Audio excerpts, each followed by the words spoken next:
Okay, good morning everybody. Welcome to our talk on Halloween, the witches, goblins, ghosts, and spirits that populate this wonderful holiday. My name is Ron Brown, Dr. Ronald Brown. I teach history, political science at Touro College in Manhattan, and I also teach world religions at the Unification Theological Seminary, which is also in Manhattan. So, let's get started with our exploration of the wonderful world of witches, goblins, ghosts, and spirits.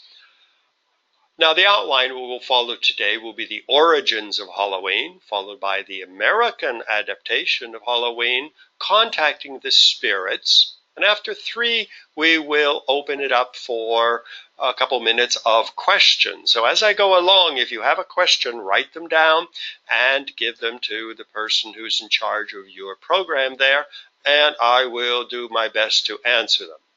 Then we will do topics number 4, the famous ghosts of New York City, and finally the enduring power of these ghosts and goblins which still populate our world of imagination. And at the end, again, we will throw it open for questions. So we encourage questions, comments, observations, even your experiences of Halloween, because I'm sure you have some wonderful memories either of childhood or raising kids or just knowing the holiday in general. So let's get underway. Well, Halloween is a holiday that sort of has deep, deep roots, even before it became a Christian holiday.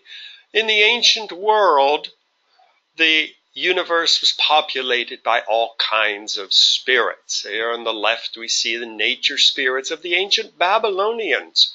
I just spent a couple of weeks in Mexico, and I was exploring the ancient Maya god of storms, who they worshipped, human sacrifice, to basically protect themselves from the terrible storms that, as we know from the news, just racked Mexico in September. So the world of the ancient people was filled with spirits. The rain god was a spirit. The god of fertility was a spirit. Mountains were spirits and were inhabited by ghosts and goblins. Even in the Bible, there are all kinds of spirits and ghosts. The Giborim of the Jewish Bible were the giants which once roamed the world. Gabriel was an angel, and here we see Gabriel appearing to Daniel. So the ancient world was filled with spirits. Spirits of ancestors that continued to live, spirits of gods and angels and all kinds of mystical, magical creatures. So when the Christian world came along and established All Saints' Day and All Souls' Day on October 31st, it was really just an adaptation of this ancient world of ghosts and spirits and goblins. And many times a saint would be a reincarnation of a spirit which had existed from ancient times. Anybody who was raised Catholic knows that no matter what problem you have, there is a saint who you can appeal to, a saint who will answer your prayers. If you can't find a husband, well, you talk to the Blessed Virgin Mary. She'll find you one. If you're sick of your husband and you want to trade him in for a newer model, well, Mary will help you with that. You lose your keys, you go to a saint. If you want a job, you go to Saint Joseph, the patron saint of carpenters. And so these saints, which we have in the Christian churches, are basically simply the continuation of these ancient spirits which have existed since time immemorial. Even in the Jewish world, we have devils who are inhabiting the nether regions. We have angels up in heaven who communicate from God to human beings. And the Jewish afterlife was where people who died would go and spend an eternity, hopefully in heaven, but if it didn't work out, well, then you were in hell. Catholics had a middle ground where you could go for purgatory. So if you were not sinful enough to spend an eternity in hell, well, you could burn off your sins in purgatory, and then you could go to heaven. And so Catholics and other people believed that the deceased continued to live and to intervene in human affairs. Probably one of the Catholic Christian cultures that had the most elegant belief in ghosts and spirits and goblins were the Mexicans. Mexicans, as you know, were conquered by Spain, and the Aztec and Maya and Inca empires were brought into the Christian church, and many of the ancient gods and goddesses and spirits of the ancient Mayas and Aztecs and Incas were simply transformed into Catholic saints. And the Dia de los Muertos, which is the Mexican version of All Saints' Day, is a day where you go to the cemeteries. If your uncle Jose died and he was a great lover of cigars and whiskey, well, you would go to his tomb and you would put on a bottle of whiskey and a couple of cigars, and of course he would consume them in the spirit world.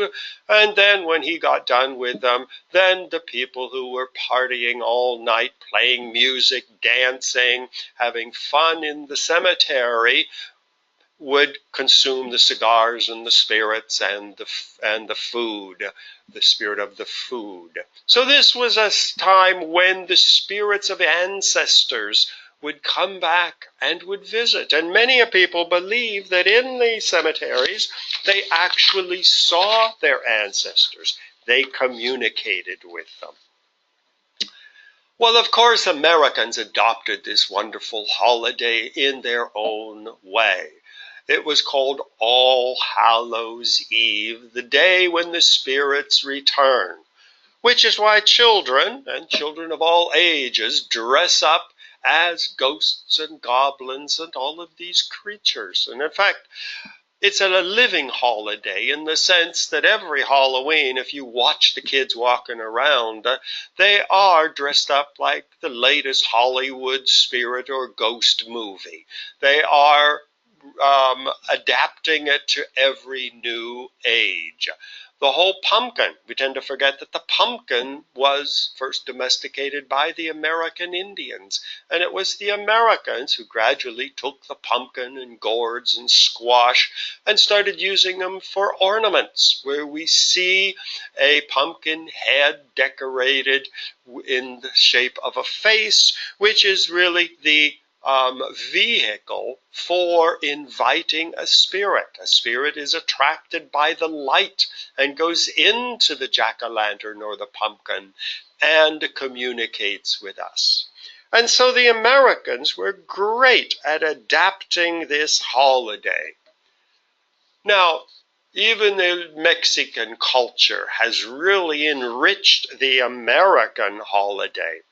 Many churches, Catholic churches, will celebrate the ancestors, the spirits, the returning spirits by decorating tombs.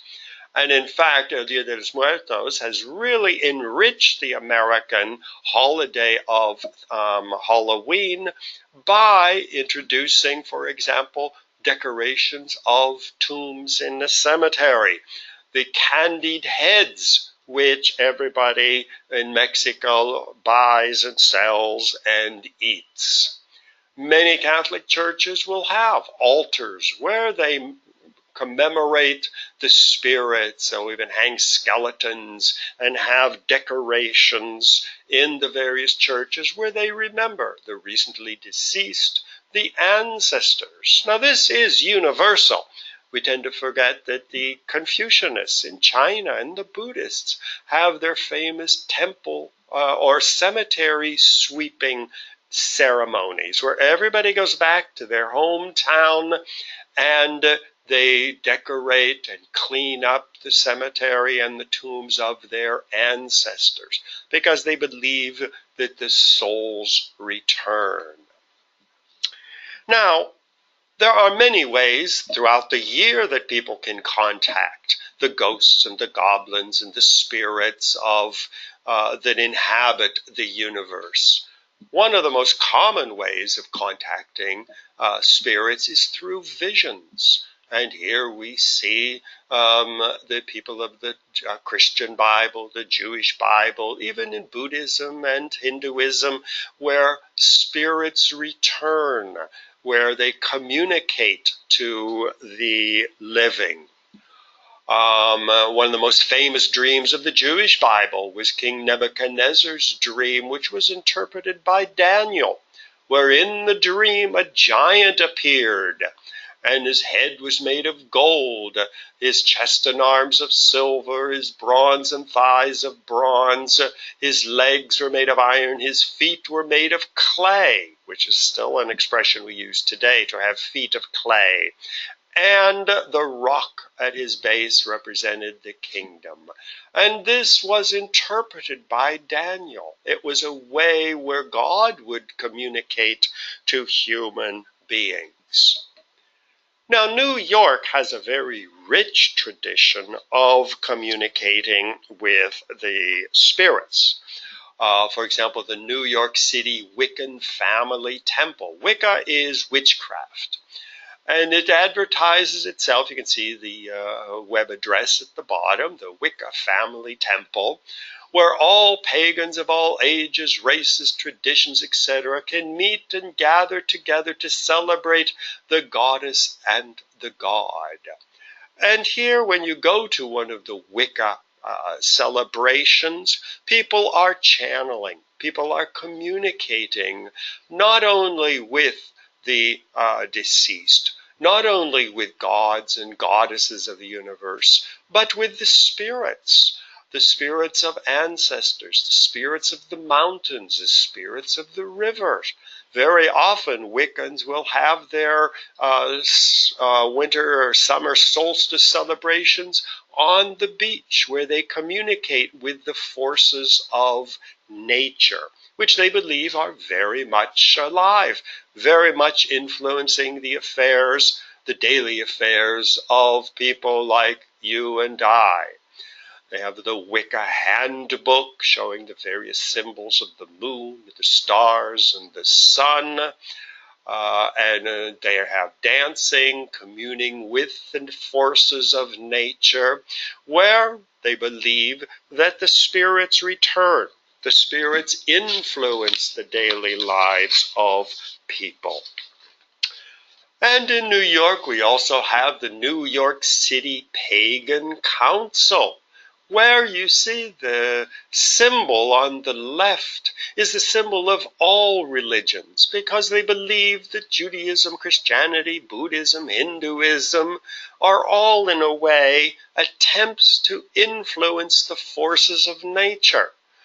When I was in Mexico, there was a hurricane and an earthquake. Well, the Mexicans went to the church and they prayed to the patron saint of earthquakes. They prayed to the patron saint of hurricanes and floods, because they believe that these were real living spirits. A wonderful place in New York to experience all of this magical world is a botanica. I live in the middle of Queens, not far from Jackson Heights, and every Hispanic neighborhood is filled with a botanica.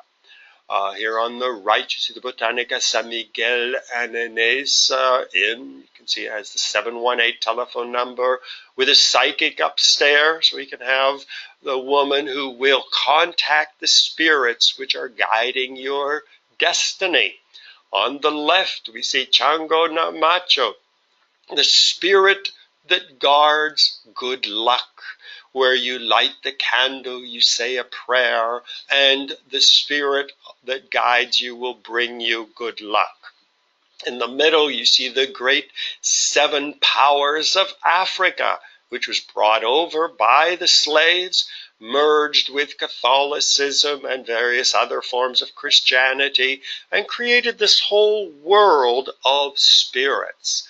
And at the bottom we see the interior of a botanica, where they will have the Jewish Star of David, they will have holy books from all the religions, statues of the Buddha, they will have various orishas from voodoo, from Santeria, where all of these spirits are believed to be alive. And you can invoke these spirits to influence your daily life. Of course, we all know about the famous Ouija board and tarot cards. I have a friend, he is a graduate of MIT in engineering, a super scientist, but he's also an adept of the tarot cards. Whenever he has a party, he will pull out his cards, he will tell you your future, tell you your destiny, and he will tell you which spirit dominates your destiny. He can read palms, he will analyze your birth date and tell you what planets influence your destiny. And planets are not just dead bodies, but each planet is inhabited by a spirit which is entrusted with your future.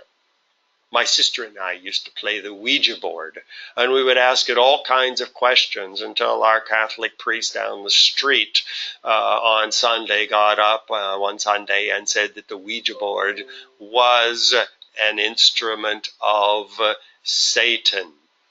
And so this is another way of communicating with the spirits. Now, still another way, which is very, very popular, are going to readers and advisors. I remember a lot was made of Barbara Bush, President Bush's wife, because she had a White House permanently employed spiritualist who guided her in her decisions. So this is not something that just pagans and all kinds of weird people indulge in, but many people go to readers and advisors. Whenever I take the subway in New York, there are always people going through handing out flyers that Madame this or Mother this or Spiritualist that is available for a consultation. Now, sometimes they read the stars, sometimes they get their information from your birth date, sometimes they will read the palm of your hand. I have a Chinese friend who can predict your future by reading the bumps on your head, which are, he believes, are indications of your personality. And many of these readers will evoke spirits who decide your destiny, who determine your destiny. And they believe that they have great powers. On the right, we see a book, Secrets of the Psychics, investigating paranormal claims. Here again, we see that certain people believe that they understand the powers, the invisible powers that determine our destiny. And in fact, every day you can pick up the New York Times and you see the horoscope. And it's sort of shocking to a lot of people to say that such an intellectual newspaper as the New York Times will actually have a horoscope section. Now, I've asked my students if they ever read the horoscope section in the newspaper, and of course they sort of look at me like I'm crazy and say, oh no, we are educated people, we are clever people, we don't read such things as horoscopes, but I'm sure they do.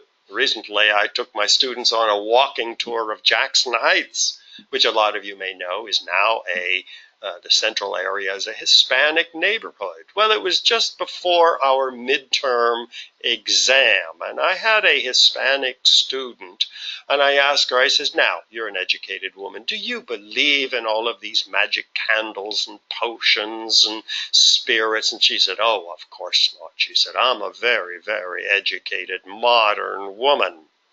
Well, we left the Botanica and were walking back to the subway. Suddenly she said, oh, I forgot my hat. And so she ran back to the Botanica to get her hat. Well, I was thinking she wasn't wearing a hat. What's she going back to the Botanica for? Well, she went back and got a candle that had the spirit of wisdom on it, and it promised that if you burned that candle and you said a certain prayer, you would get an A on your midterm. Well, unfortunately, Toro does not allow fire in the classroom, so she had to put it on the floor and pretend that it was lit. But here again, she believed in these forces. We wish people until today good luck, as if this was some power that we could wish on somebody, or we give somebody a blessing, and as if we are imparting them for power. Now, this is not just Hispanic. This is universal. The Druids of the Celtic people, our Irish and English and Welsh and Scottish ancestors, were obsessed by spirits. Our German ancestors believed that the forests were inhabited by powers and ghosts that had the power to influence our lives. So this ends the first part of it. Now let me throw it open to questions. You can either type them in if the microphones are not working, and I will try to answer them. And I'd love to hear some of your experiences about spirits. Don't be embarrassed. Nobody's going to laugh at you. So. Okay, so let's start with White Plains. White Plains, do you have any experiences or questions or comments that you'd like to share with me?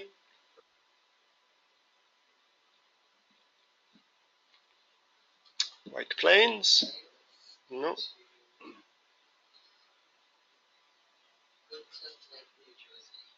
Woodcliff, any questions? Woodcliff Lake, yes. What was your question? Question is, you mentioned that Barbara Bush had an advisor, and I think that Reagan's wife who had an advisor. Yes. Yes. She's thinking that it was actually Reagan's wife who had the advisor. Oh, you're right.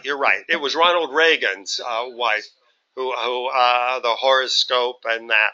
But there are other people in the White House. In fact, it was believed that Abraham Lincoln's wife was deep into spiritualism, and that actually played a major role in a lot of Abraham Lincoln's decisions. For example, when to release the Emancipation Proclamation, which date. So there are a lot of stories, but you're right, it was Ronald Reagan's wife. Right. Lake Success. Do you have any stories or comments?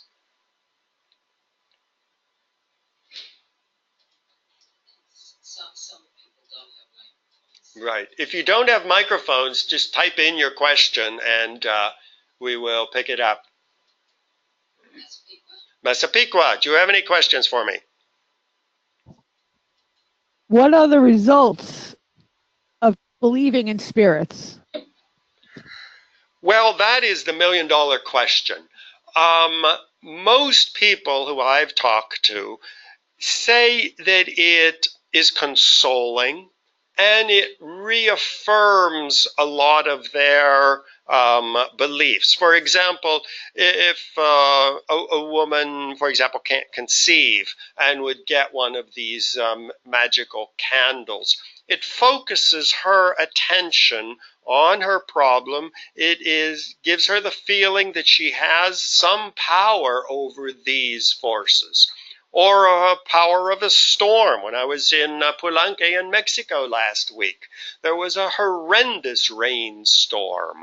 And I mean, the people flocked to church to say that the storm should go away, that it shouldn't destroy their crops, or healing of people, believing in magic. It empowers people, and even modern people. It convinces them that they have some say in what happens in the world.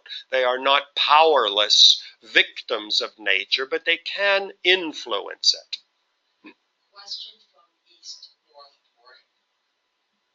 In your opinion, have people's belief in witchcraft and mysticism increased over the past 25 years, and if so, why? Yes, the question is, do I believe that it has increased over the last years?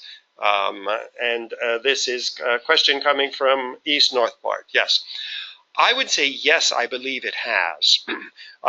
Even television shows where you see so many young people who actually believe in these mystical spirits, whether they're vampires or ghosts or whatever. Television, Broadway shows, really emphasize this, because I think that as people stop going to churches and synagogues and temples and are no longer religious, they're sort of reverting back to the original source of these ghosts, and that they believe that there is something else out there. Now, as long as people were going to church, the preachers and the rabbis and the imams would direct this power into more traditional religious circles. But now that people don't go to religious ceremonies so much, they mainly are exploring it on their own. So yes, I believe there is a marked increase in beliefs. Yes.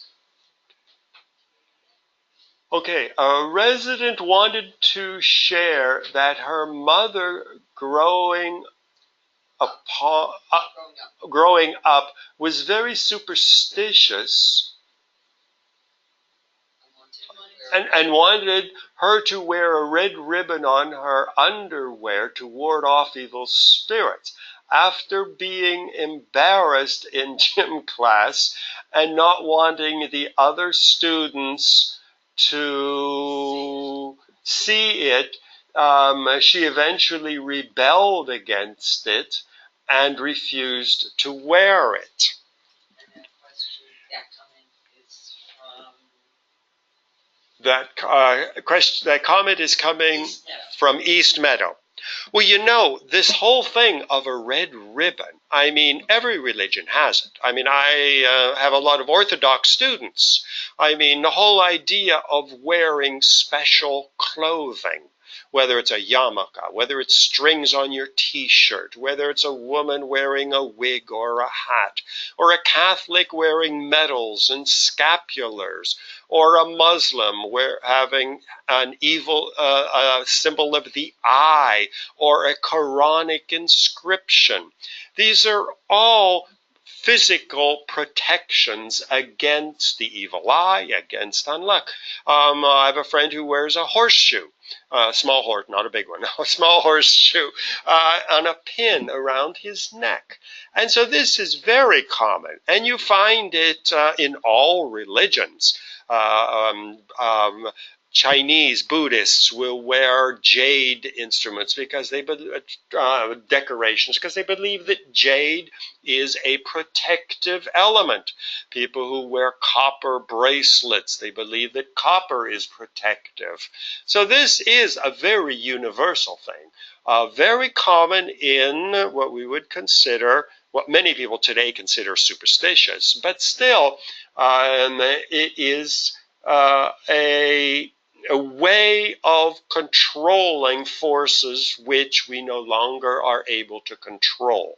And so yes, red ribbon on your underwear, maybe. Now, my guess is there was also a protective quality there, that if it was on her underwear and it was a red, it may have been to protect her virginity or something like that, or had some other reasons for it. But yes, this decorations on the body, medals and whatnot, are very, very common. Okay, let's go to Westbury. Westbury, do you have any questions for me? I guess we can talk. Westbury? Yes. Anybody, any questions? Any questions, Westbury? Yes. I have one question. Yes. Can you hear me? How does this have to do with the power of positive thinking? How do these amulets or medals, for example, copper is known to, if you wear a copper bracelet, it is known to help with arthritis. How is this going into the belief systems or universal belief systems? Well, many of these traditions started, but with very little scientific understanding. In fact, the use of copper on bracelets goes back to the ancient Egyptians. Now, they didn't know about arthritis, they didn't know a disease, they didn't know the scientific explanation, but they quickly discovered that it did have some healing properties, taking certain medicines. For example, my mother firmly believed that eating dandelion salad in the spring was good for your health. Well, we always thought, my God, that's sort of superstitious, but of course she made it. And then later on we discovered that there was a property in the young dandelion leaf that actually thinned the blood. And so the scientific explanation came much later, but these were evolved over centuries where people would call it superstition, but many of them now have a scientific explanation. And as far as positive thinking, here again, this is a psychological explanation for a lot of these things. I had a friend, and she, for the life of her, couldn't conceive and did every type of medical intervention that was known to scientists a couple of years ago. This is a cousin of mine. And finally, she went to a monastery, which my family was involved in, a Benedictine monastery, and one of the priests gave her a series of prayers and novenas to say, and said you have to say these over a certain period of time, and you have to focus on a statue of Mary holding baby Jesus. Well, is this positive thinking? Is it focusing attention on something? Well, sure enough, she did get pregnant. So is it superstition? Is there some scientific or logical or psychological explanation behind it? I mean, here again, there are many books written on this, and it is an ongoing question. No, let's do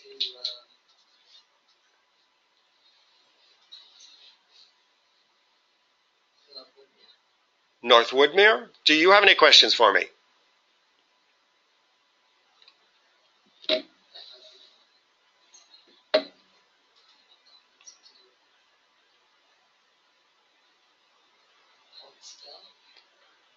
Which one?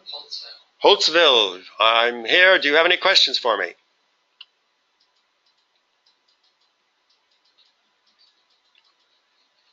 So we have two more questions.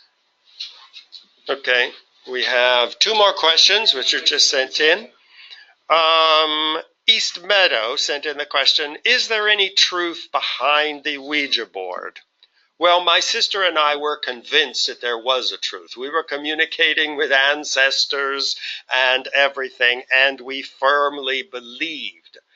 But like crystal balls, Ouija boards, and even palm reading, many people argue that it's not so much the Ouija board or the crystal ball. It is you are focused, the person who's doing it is opening themselves up to a different kind of communication, where you close off the rational mind and you open yourself to a different type of insight, whether it's intuition which is stimulated or insight which is stimulated, that many people argue that this is what's going on. Now, personally, growing up Catholic, I'm of the age that I remember the Mass when it was in Latin. And people would always say, well, you don't understand anything.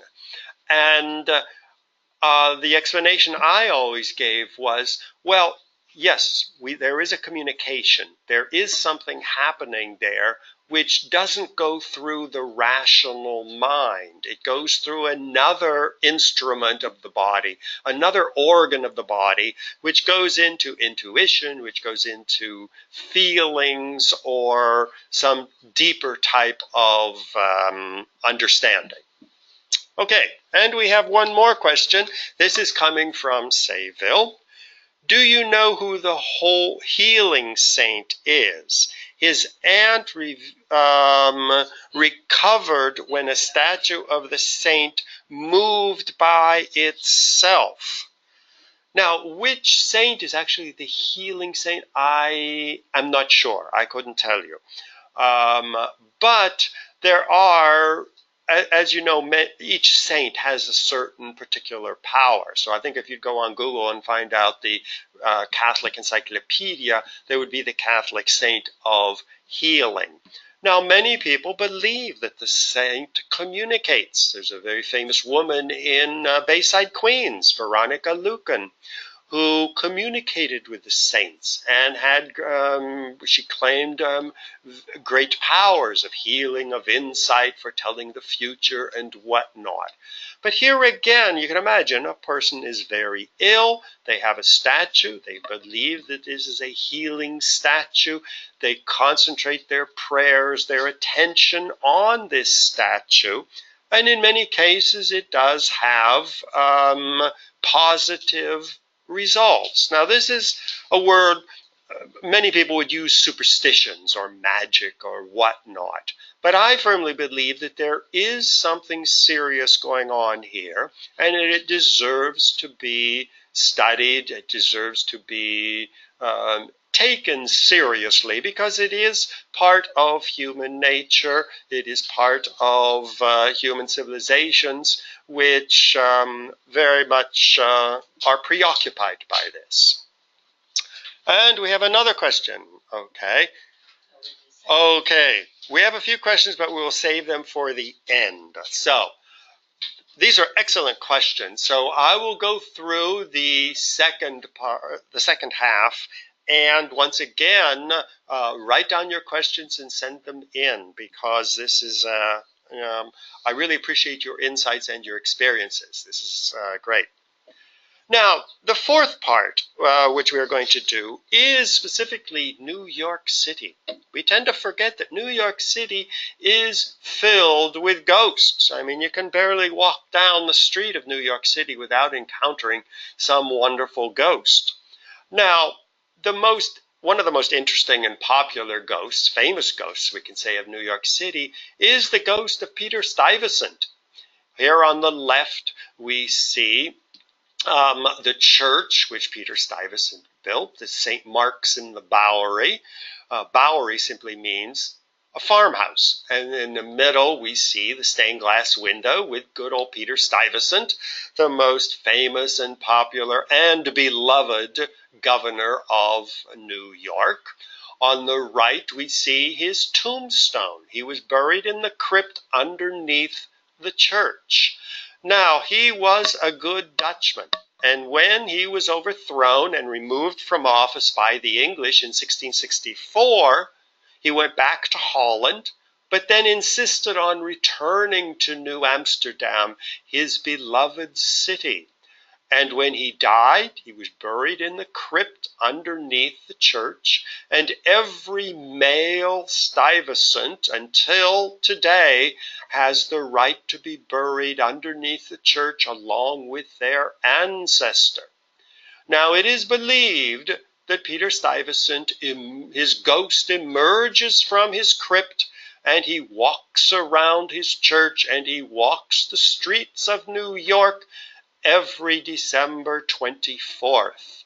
Now, if you go to St. Mark's in the Bowery, Christmas Eve, you will see that it is surrounded by buses. There are people there with microphones, ultraviolet cameras, following Peter Stuyvesant in his marches around the city. Now, they know it is Peter Stuyvesant's ghost who is marching, because Peter Stuyvesant had a peg leg. And so when he walks, you hear the squish of one shoe and the thump of the wooden peg leg on the street. And you have busloads of Japanese tourists, Chinese tourists, tourists from Africa, Americans going around claiming on a stack of Bibles that they are following the ghost of Peter Stuyvesant. And so this is one of the wonderful stories of New York ghosts. Another ghost which blesses the streets of New York City is the ghost of Rudy Valentino, who died in New York City on August 23rd, 1926. And as you can see from the picture on the left, he was the heartthrob of every American woman. He was the true Romeo, and women fell in love with him. On the right, we see the Actors Catholic Church, where his funeral was held, and you see in the bottom his body in the church. And during his service, it was claimed by a psychic that his spirit returned to the church, and she was channeling him, and journalists from the New York Times and every newspaper were listening to every word as she channeled the soul and the communication from Rudy Valentino. Following the funeral in New York, his body was put on a train and he was transported back to Hollywood for the final interment. Women all along the way, young girls who could not live without their heartthrob, threw themselves in front of the train. And it was a mass suicide of women who had fallen in love. And they believe that Rudy Valentino still haunts the Church of Artists in right off of Broadway, and that his spirit still remains in New York City. Mama Lola, the voodoo priestess of Brooklyn from Haiti, channels spirits, communicates with the spirits. She has her Brooklyn voodoo temple where she intervenes and can communicate with the souls and spirits. Now, Haitians and the Caribbean people have an especially powerful connection with the spirits of the ghosts, whether it's voodoo. When I was in Haiti, I went to a sacred waterfall where people would sit and they would wait until a spirit would emerge from the water and would communicate with them and reveal the secrets. They believed that the mountains were inhabited by a spirit. Certain trees had spiritual powers, that a spirit needs a body. And so it comes back. It lives in mountains, it lives in trees, it lives in fruits, it lives in statues. And this is this powerful African influence on the spiritual world. Santeria is a merging of the spirit world with the modern saints of the Catholic Church. And so this is a very powerful presence in Brooklyn of Mama Lola. Another spirit which people believe still roams the streets of New York City is the spirit of Bishop John Dubois, who was one of the most infamous or famous, beloved and hated Catholic bishops of New York. Now we see that he was bishop from 1826 to 1842. Well, at that time, the Catholics of New York were a mixed lot. There were Spanish Catholics, Haitian Catholics, Mexican Catholics, a few Irish, some Germans, some Polish, even Lithuanian Catholics were in New York. Well, in the middle of his reign, the Irish started coming. And of course, the Irish were not going to go to a church with Germans or with Spanish or with other people, because as every good Irish Catholic knows, not only is Ireland Catholic, but God is Catholic. And so the Pope sent John Dubois, who was a Frenchman, to keep peace between the Irish Catholics and the other Catholics. Well, he was universally despised by every Catholic in the city and did not accomplish his task. So when he died in 1842, he left instructions in his will that he would be buried under the sidewalk of St. Patrick's Cathedral. And he wrote in his will, so that the Catholics of New York can walk all over me in death as they walked all over me in life.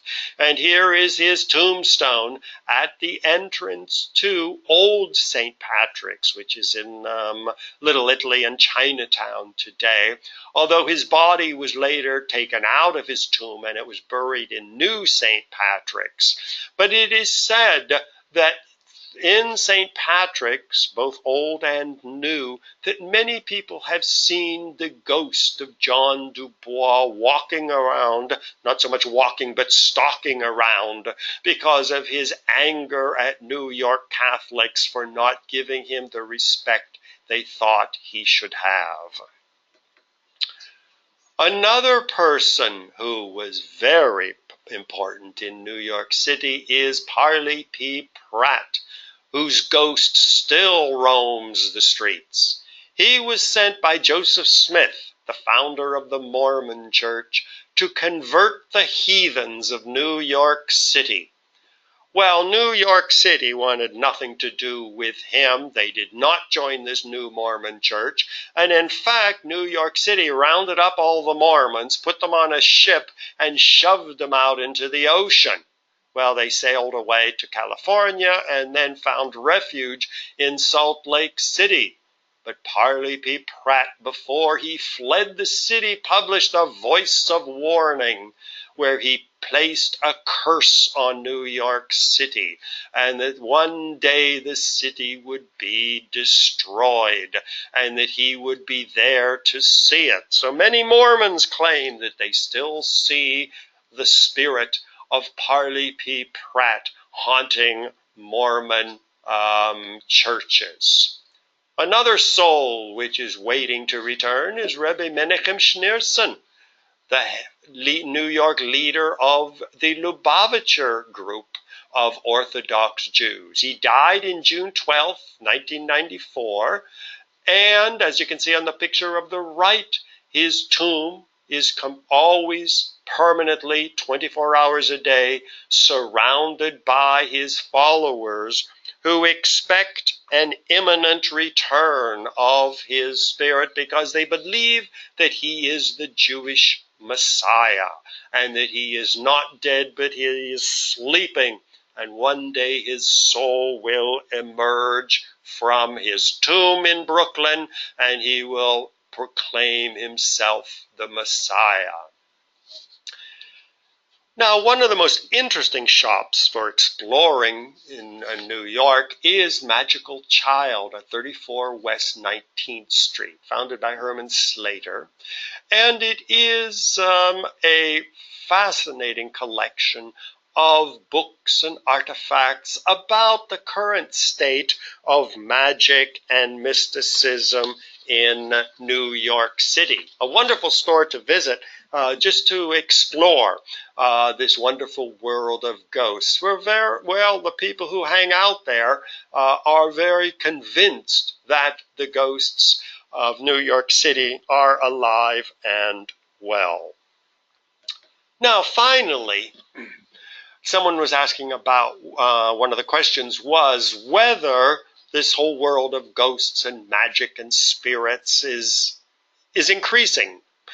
And my answer was yes, it is very much alive. And I think that as people have stopped reading the Bible and going to church or synagogue or whatnot, becoming more and more secular, this whole world of ghosts and goblins is going back to its origins, as if enjoying a new revival. And here's a book, The Ghosts of New York City, by Teresa Lanigan-Schmidt. Once again, visiting the cemeteries, visiting the sacred spots where ghosts of New York have been sighted, whether it is Peter Stuyvesant or Rebbe Schneerson or so many other people whose ghosts are still alive in the city. On the right, we see haunted New York, ghosts and strange phenomenon of the Empire State. Again, another book which deals a lot with the hospitals and the famous insane asylum on Roosevelt Island, which was recently turned into a university, where many people used to go to see these various ghosts of New York City. St. John the Divine is famous for being open to this whole new world of ghosts. They have wonderful Halloween celebrations where people dress up, people are free to channel, they'll have Ouija boards, they'll have palm readers, because, as St. John the Divine, they believe that this world is real, and that these powers are real, and the spirits are real. And so even modern Christianity is becoming more and more open to this rather unique world. Another book by Blackhall, Ghosts of New York. It is believed that the ghost of Augustus Roebling, who built the Brooklyn Bridge, and who died building the Brooklyn Bridge, that his ghost can still be seen walking on the Brooklyn Bridge. You just have to know when to go and what to look for. The Ghosts of Manhattan, another wonderful book about New York City. Long Island, out here in Long Island, is just filled with ghosts, the ghosts of the haunted Long Island. There are many houses along the coast which have the famous Widow's Walk. That would be the balustrade along the roof, which were built by the captains of ships. And very often, when the wife would think it was time for her husband to return in his sailing vessel with a load of tea or silk or china, she would go up on the roof every day and await the sign of his ship arriving. Well, needless to say, many times the ship was lost at sea. And so Long Island is filled with stories of old houses where on a full moon you can go up on and watch the widow's walk along the top of the house, and you can see some widow who has been walking back and forth for the last 200 years waiting for the arrival of her husband's ghost. Empire ghosts, landmarks of upstate New York, wonderful haunted houses, ghosts, spirits, seances, and everything else. And of course, we also the movie of Ghostbusters. Once again, an entire industry which grew up on dealing with ghosts. Poltergeist. Once again, a very ancient theory of spirits and ethereal creatures, which once again is still enjoying a new revival.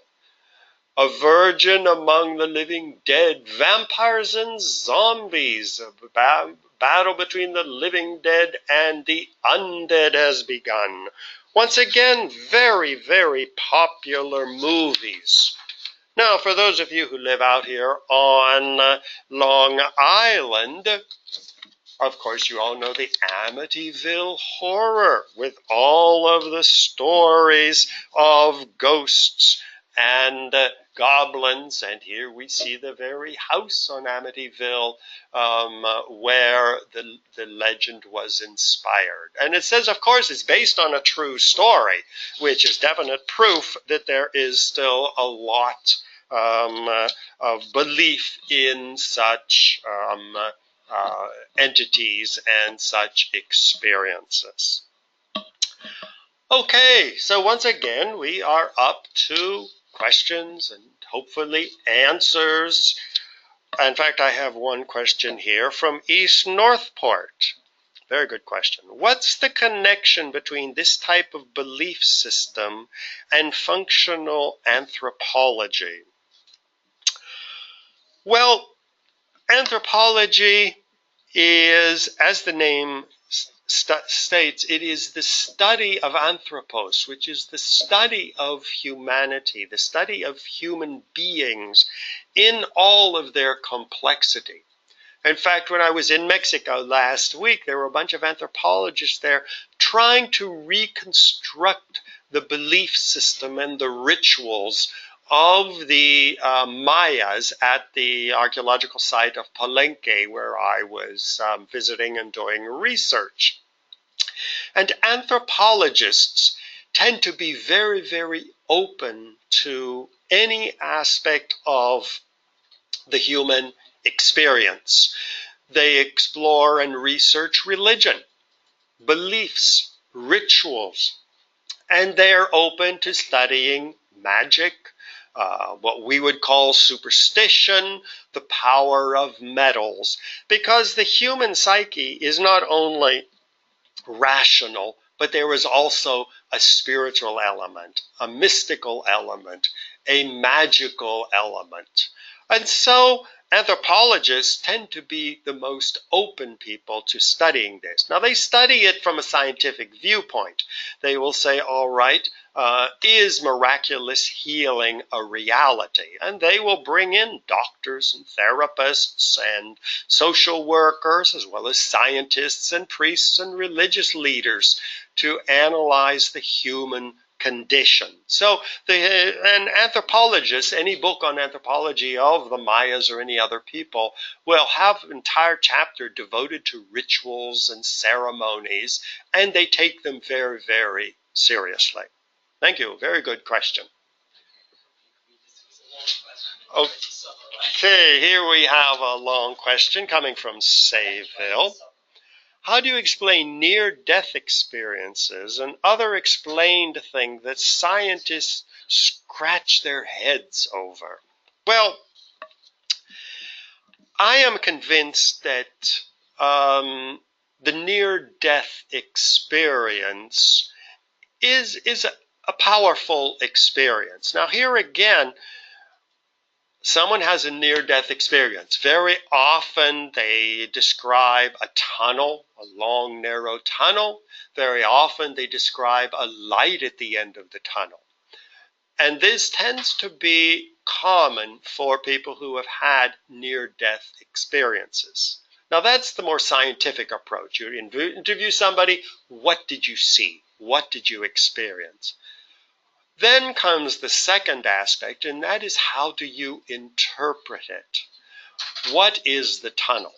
A scientist would say it is the nerves in the brain which are slowly shutting down, and rather than the openness of the mind, it goes into a tunnel effect. And that the light at the end of the tunnel is sort of the end of the nerve system, which would be a scientific explanation. Whereas other people would say that this is a pathway leading to someplace else. So there are scientific experiences, out-of-body experiences. I've had one of those myself, and I'm at how do you describe it?